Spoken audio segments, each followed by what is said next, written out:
Scared of AI, or don't know where to start? You are in the right place.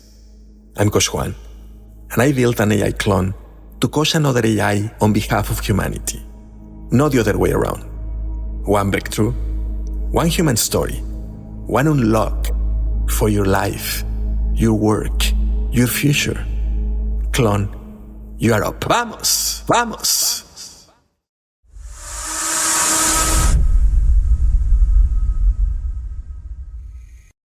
What happens when the thing you built your whole life around starts learning from you how to make you disappear?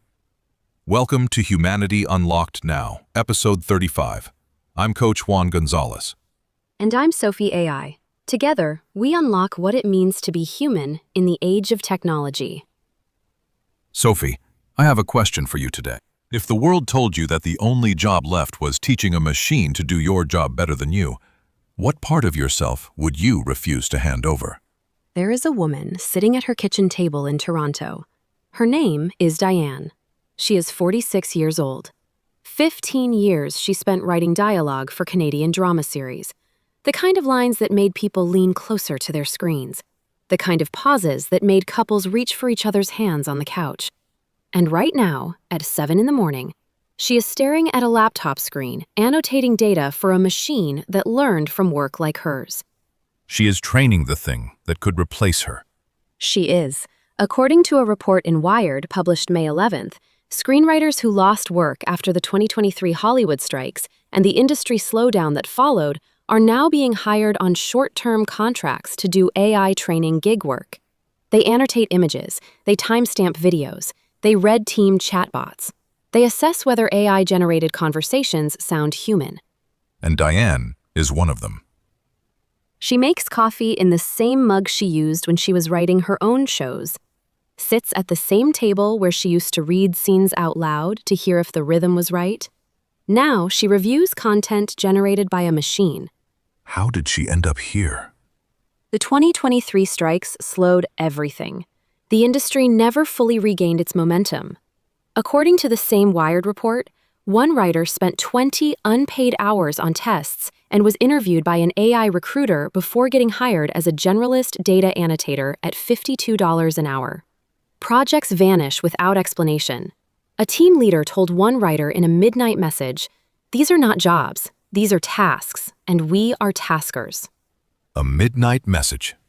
Not even the dignity of a conversation. And here is the part that changes the story. Diane sits with AI-generated content every morning. She fixes a response where a chatbot says something almost right, but emotionally hollow. Every time she does it, she realizes something the machine cannot learn from her corrections. The machine can copy the pattern of her words, but it cannot copy the reason she chose them. Say more about that. The entire system depends on human judgment to function, but it asks that judgment to stay small. Writers with years of storytelling instinct are handed scoring rubrics and told to follow them to the letter.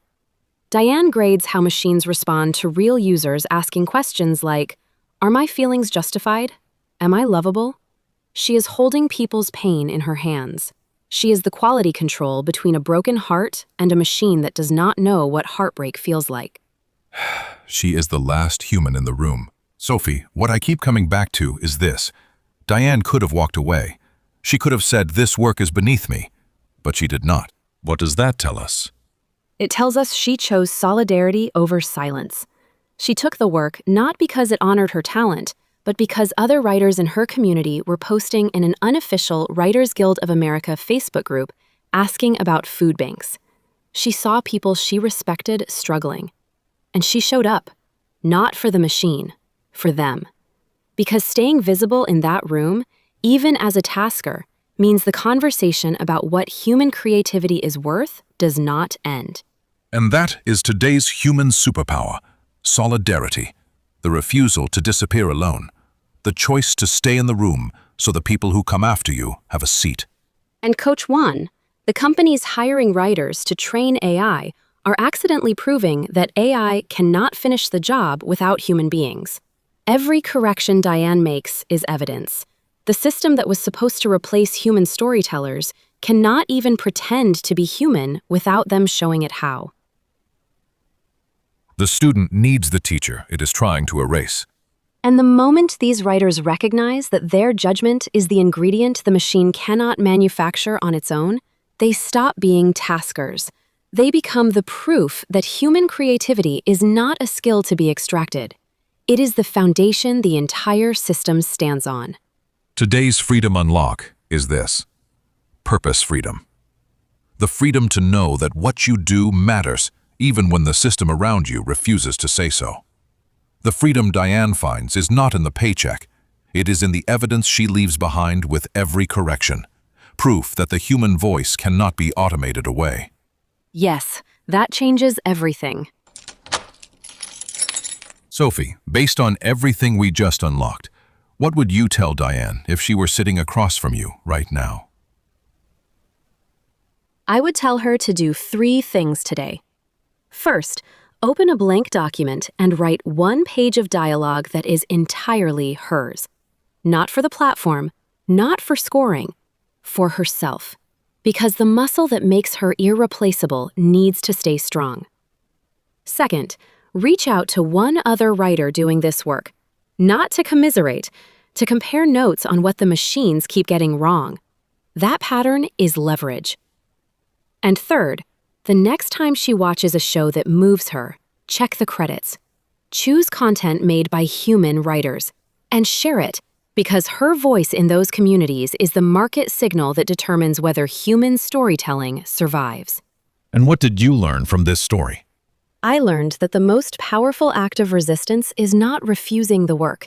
It is doing the work so well that you become undeniable evidence of what the machine cannot be. Diane is not just annotating data. She is building the case, one correction, one judgment call, one human beat at a time.